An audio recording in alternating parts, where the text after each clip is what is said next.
فیوڈر اول کی موت کے ساتھ ہی ریورک ڈائنیسٹی کا خاتمہ ہوا، جس کے بعد روس کے تخت کی ہوس نے بہت سے معزز خاندانوں کو اپنے حصار میں لے لیا۔ بورس گودونوف 1598 میں روس کے تخت پر براجمان ہوئے۔ اس تبدیلی سے روسی سیاست میں بھی ایک مؤثر تبدیلی دیکھنے کو ملی۔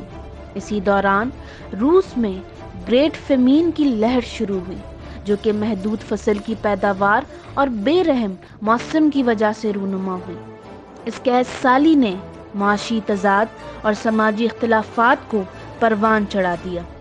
حکومت بھی ان حالات میں استحکام لانے کے لیے سرجوڑ کوششیں کرتی رہی۔ ان تمام تر حالات کو موقع غنیمت جان کر بہت سی بیرونی طاقتوں نے مداخلت کی کوشش کی۔ پولش لتھینین کامن ویلتھ اور سویڈن روس کے اس وقت کے حالات سے فائدہ اٹھانا چاہتے تھے۔ پولش انٹرونشن کی وجہ سے ماسکو، جو کہ روس کا دارالحکومت کہلاتا ہے، اس پر قبضہ کر دیا اور ایک کٹ پتلی حکومت بنائی گئی۔ ان تمام تر مداخلتوں نے روس کے حالات کو مزید کشیدہ کر دیا۔